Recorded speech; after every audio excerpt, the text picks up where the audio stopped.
Hello lovely beaders. Welcome back to my channel. This earring may look like a simple geometric shape, but it has a few clever little tricks inside. Ready for a new beading adventure? Then gather your beads and bead along with me.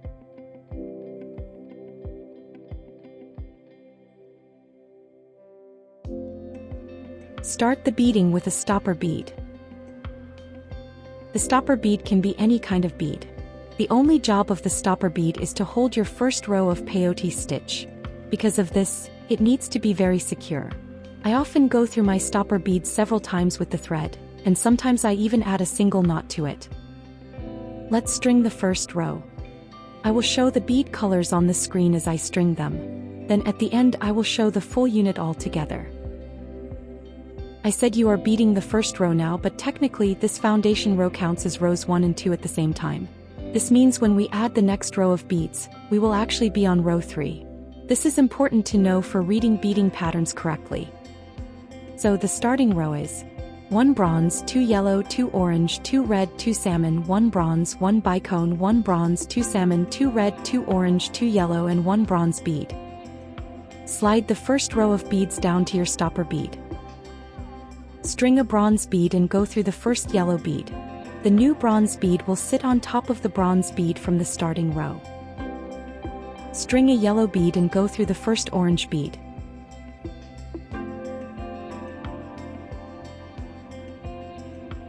String an orange bead and go through the first red bead. In the first row, you bead a new bead on top of every second bead from your foundation row. This creates that classic staggered peyote look. String a red bead.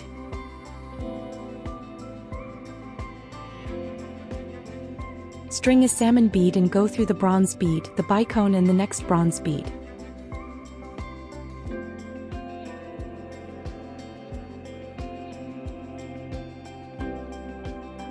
String a salmon bead and go through the second salmon bead.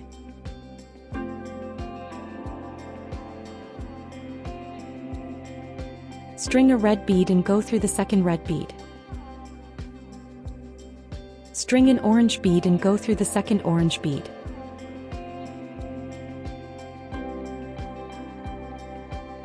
String a yellow bead and go through the second yellow bead. We reached the last bead of this row. Because this is odd count peyote, there is no second bead to stitch into here. So here is the trick to make the turn. Pick up the last bronze bead. To make the turn, reverse your needle direction and go down through the last bronze bead of the previous row. This way the new bronze bead will sit on top of the bronze bead from your starting row and turns your thread in position to start the next row. If you look at the color progression, you'll see a pattern. Each color forms an arrow, pointing from the center bicone out to the edges of the beading. From now on, you need to bead your beads keeping this pattern in mind. I will always put the color on the screen for you, but I won't bore you by saying each one out loud. Instead, let's talk about what we will do around the bicone in this row.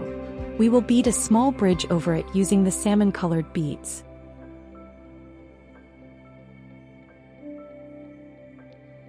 Let me show you how I do this bridge. Pick up 5 salmon beads and go through the salmon bead after the bicone unit.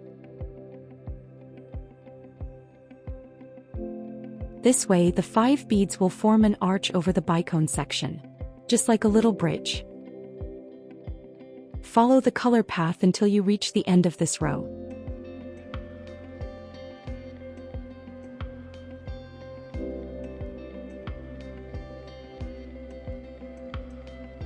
When we reach the bronze bead, we will not bead on this side anymore. Instead, we will turn over to the other side again.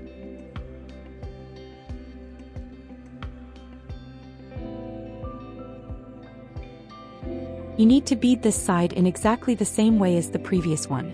I will put the color order on the screen for you again.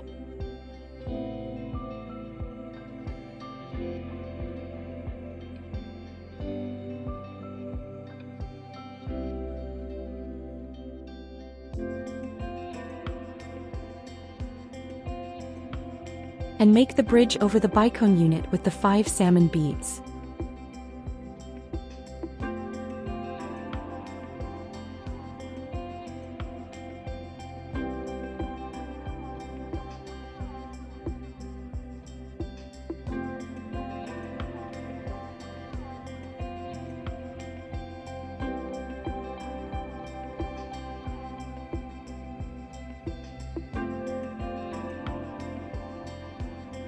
And with the bronze bead you reach the end of the row. Now you need to turn to the other side. To get into position, go through the 2 bronze beads on the other side.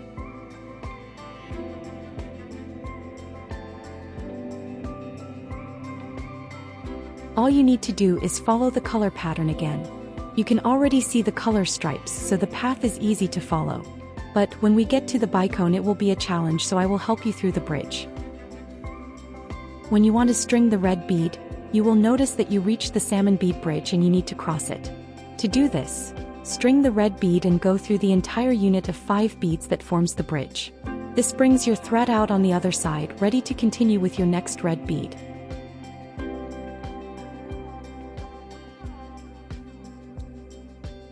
Follow the color pattern and string the beads to reach the end of this row.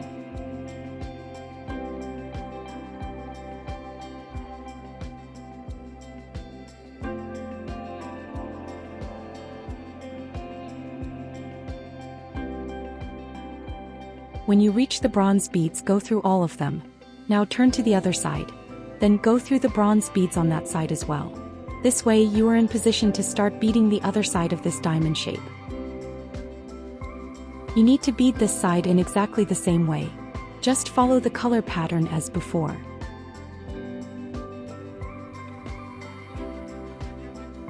When you reach the bridge, go through all 5 salmon-colored beads at once. Then continue with the color pattern on the other side of the bicone as well.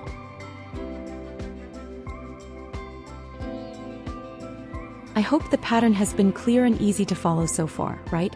Don't worry, it won't get much more difficult from here.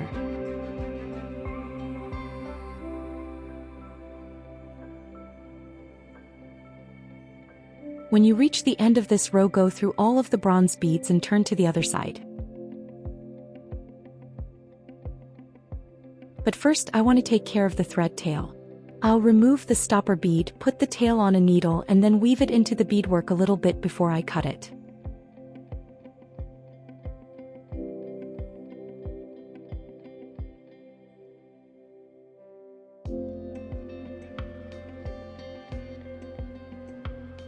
Now that the thread tail is not bothering us anymore, let's continue with the beading.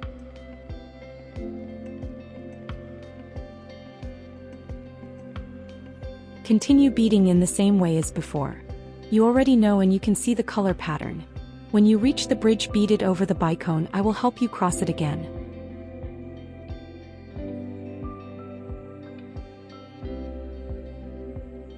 You reach the bridge, skip the first salmon-colored bead. Go through only the middle 3 beads of the bridge.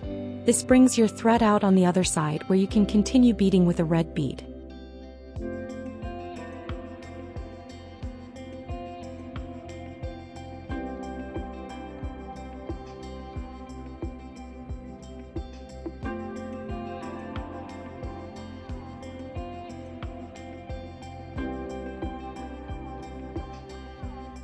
When you reach the end of the row, turn to the other side in the usual way.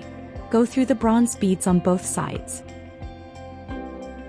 And make this side in the same way as you made the other side.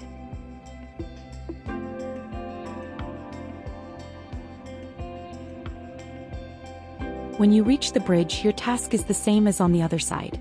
Go through the middle 3 beads of the bridge and then continue beading on the other side.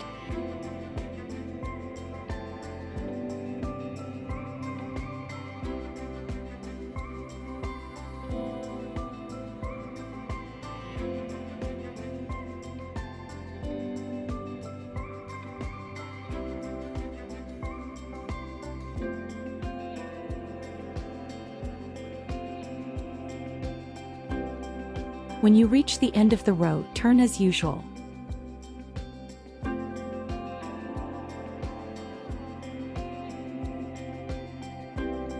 Continue beading the color pattern.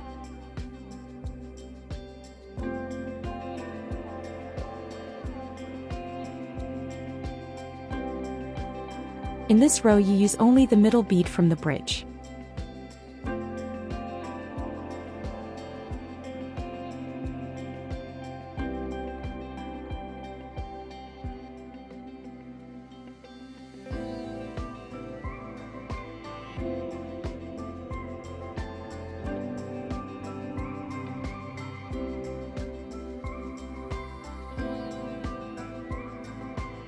and turn as usual.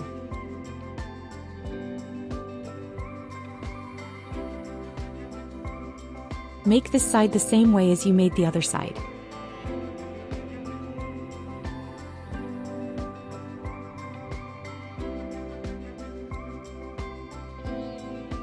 Use only the middle bead from the bridge.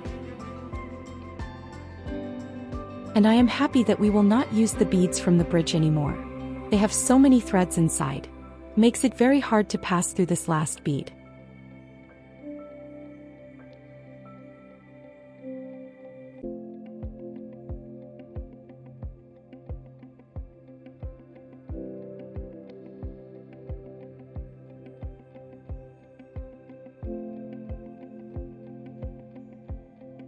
If we were to stop beading right at this point, this half diamond shape we've made could already be a beautiful ring top, or a part for a bracelet. As you can see, because we are using Delica beads, the piece is quite firm and not very flexible, but the idea has definitely gotten stuck in my head, and I'm sure I will design a ring based on this sometime in the future. At this point we need to change our beading technique. If we continued in the same way, this outer bronze row would start to curl up, and our beadwork would not stay nice and flat. Let me show you what I mean. This here is another experimental piece I made. As you can see, the edges started to roll over, and I didn't like this result enough to make a full tutorial for it. From this row on, I'm changing the beading method a little. But for this specific row, just continue in the usual way. There is no bridge to worry about here, so all you need to do is follow the color pattern. From now on, we will bead one entire side first until it's finished, and only then will we move on to bead the other side. However, the turns at the end of each row are now doubly tricky. So, I will try to zoom in and show you slowly how to make the turn after you finish each row. And here I am, stringing the bronze bead that is the last bead for this row. We need to go back to that last bronze bead added. But because of the double difficulty here, we cannot use the usual turn to start a new row. First, go up through the bead right next to where your thread is exiting.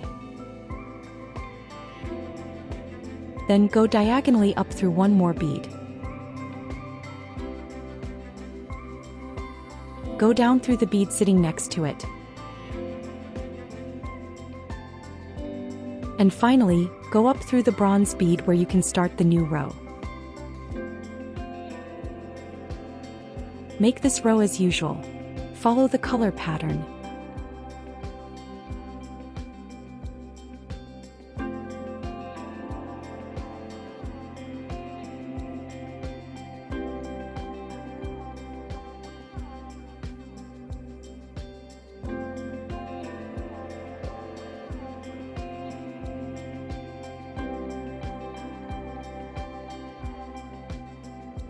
And here is the turn again. As you can see, I've zoomed in again to show you this turn in detail. First, go down diagonally through two beads. Then, go up through the bead sitting next to that second one. And finally, go through the bronze bead to start your new row. Bead this row as usual. Follow the color pattern. Each new row will get shorter and shorter until you only need to add one bead at the end. Once you get used to the turns, beading these decreasing rows can be quite enjoyable. It's time for another turn. By now you probably know the process, but here is a quick reminder. Go diagonally up through two beads, then go down through one bead and finally up through the bronze bead.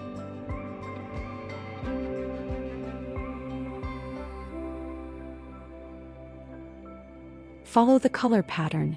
You are almost done with this side of the diamond shape.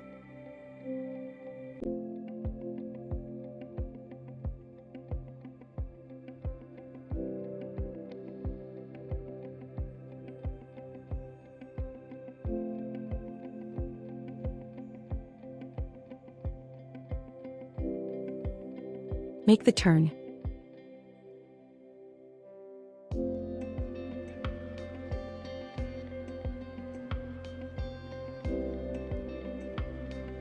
And you are in position to make another row.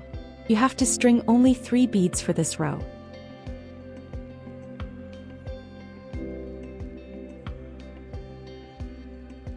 turn again.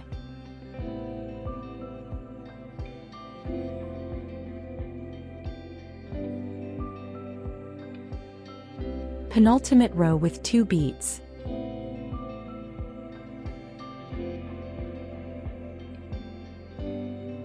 Last turn for this side.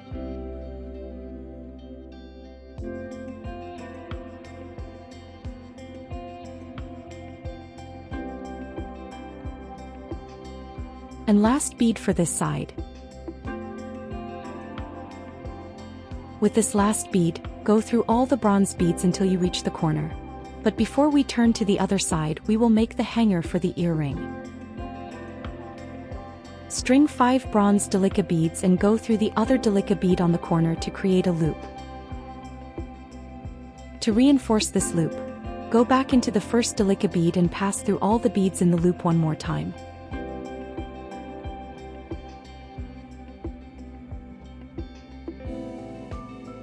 Now you can go through the bronze beads on this other side to start beading the second side.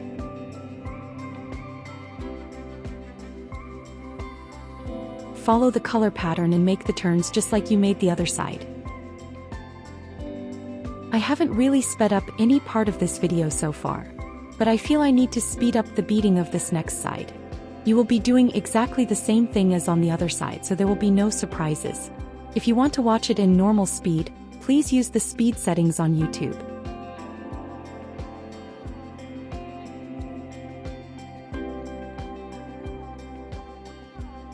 Now that we have some time, I'll take the opportunity to ask you that if you enjoyed this video and find value in the content I share, please consider subscribing to the channel and giving this video a like.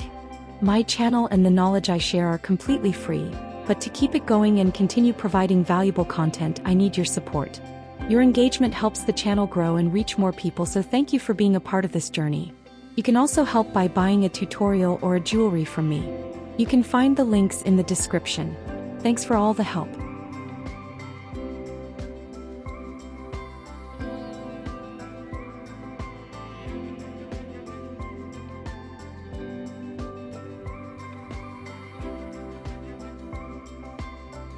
And that was the final bronze bead. Now all that's left is to finish off the thread. Since this earring is made with peyote stitch, I will just weave back and forth through the existing rows.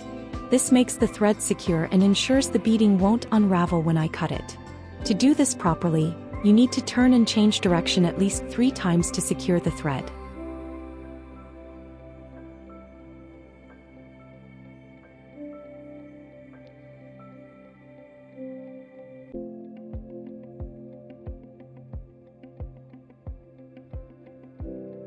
To use this diamond or rhombus as an earring, you will need earring hook.